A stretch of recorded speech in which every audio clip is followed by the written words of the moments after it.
इस बार राजनाथ जी एक और फैक्टर देखा गया है जिसकी काफ़ी चर्चा है, वो है प्रशांत किशोर फैक्टर। लोग कह रहे हैं इस बार ये ट्रायंगुलर फाइट है। एक इन्होंने प्रशांत किशोर जी ने अपनी नई पार्टी जनसुराज बनाई, पिछले 3 साल से बिहार में वो गांव-गांव जा रहे हैं, अपनी बात कह रहे हैं। तो क्या आप पीके फैक्टर कितना बड़ा है, कितना वोट शेयर उनको मिल पाएगा, किसका वोट अधिक काटेंगे, आपका या महागठबंधन? देखिए, मैं मानता हूं कि वो फैक्टर इनसिग्निफिकेंट है। अच्छा, इनसिग्निफिकेंट फैक्टर है, उस पर तो विचार करना ही नहीं चाहिए।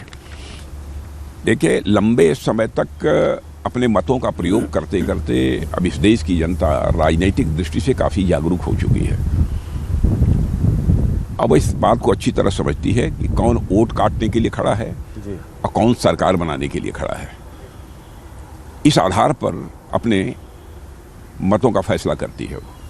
तो आप मानते हैं कि वो सिर्फ महज वोट काटने के लिए खड़े हैं, ऐसा जनता समझती है? हाँ, जनता समझती है। माने वो जानती है कि इनको शायद ही एक भी सीट नहीं प्राप्त होगी। लोग ये मानकर चल रहे हैं बिहार में, जो हमारी बातचीत हुई है। जी। मैं अपने आकलन के आधार पर बतला रहा हूँ। जहां आपने एक तरफ जीविका दीदी की बात करी, उसको एक गेम चेंजर स्कीम की तरह आप लेकर आए, तेजस्वी जी ने हर घर में एक गवर्नमेंट जॉब देने की बात की। आप लोगों ने, आप तमाम नेताओं ने खिल्ली भी उड़ाई, कहा कि ये कैसे स्वाभाविक है, ये कैसे होगा, 2 करोड़ फैमिली में 2 करोड़ जॉब कैसे देंगे, इतना पैसा कहाँ से आएगा। उसके बाद आपकी पार्टी ने खुद 1 करोड़ जॉब देने की बात कर डाली, ये कैसे? देखिए, ऐसा है ना कि लगभग हर परिवार में जो उन्होंने वो रोजगार देने की बात ये कही है, मैंने नौकरी देने की यह बात कही है, वो मुझे लगता है किसी भी सूरत में संभव नहीं है। और सरकारी नौकरी देने की बात कही है जी। हम लोगों ने जॉब देने की बात की है जी। जहाँ सरकारी नौकरी आवश्यक होगी, सरकारी नौकरी भी देंगे, लेकिन उनके हाथों के लिए कोई ना कोई काम मिले जी, ताकि वह अपनी जीविका ठीक तरीके से चला सके। यह हम सुनिश्चित करेंगे। हम जनता की आंखों में धूल झोंक कर उनका समर्थन हासिल नहीं करना चाहते, जनता को गुमराह करके हम उनका समर्थन हासिल नहीं करना चाहते, बल्कि जनता की आंखों में आंख मिलाकर हम लोग राजनीति करते हैं। और किसी भी सूरत में हम अपने कृति और कथन, वर्ड्स और डीड्स में अंतर लाकर क्राइसिस ऑफ क्रेडिबिलिटी यानी विश्वसनीयता का संकट राजनीति में पैदा नहीं होने देते हैं। यह पूरी सावधानी हम रखते हैं।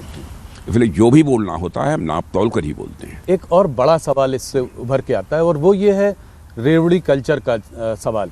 प्रधानमंत्री ने खुद इसका क्रिटिसिज्म किया है, मगर अगर आज आप देखें तो हर स्टेट में, चाहे वो मध्य प्रदेश हो चाहे कर्नाटका हो, अब और आज बिहार में जिस तरह के वादे किए जा रहे हैं, ये कैसे संभव है कि इसको कैसे फंड किया जाएगा, रेवेन्यू कहाँ से आएगी?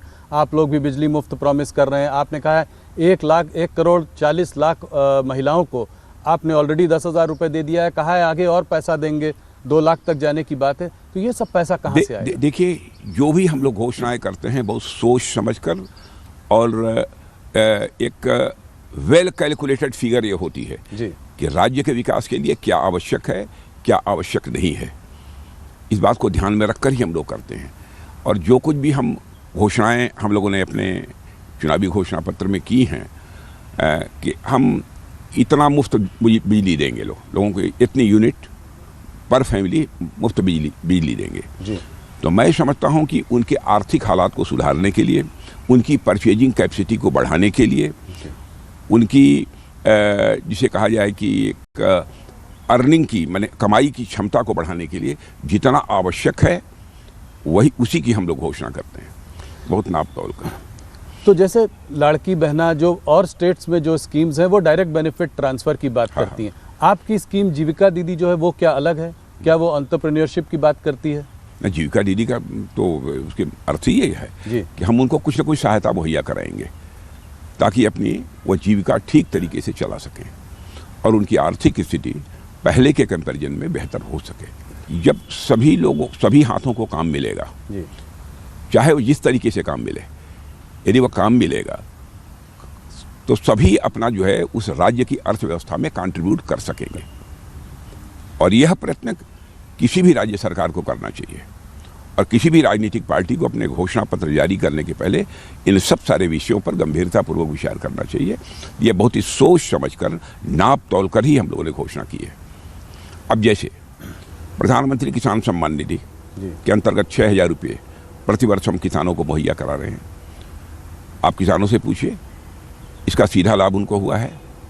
उसके परिणाम स्वरूप अपने खेत की बुआई करने के बाद जो फर्टिलाइजर की आवश्यकता होती है, उस आवश्यकता की पूर्ति 6,000 रुपये से होती है जी। और उसके बाद फूड ग्रेन का उत्पादन बढ़ता है। तो स्वाभाविक है कि अर्थव्यवस्था को एक ताकत मिलेगी, उससे बल मिलेगा। तो एक दूर की सोच जी के साथ ही हम कोई आश्वासन देते हैं और कोई कदम उठाते हैं।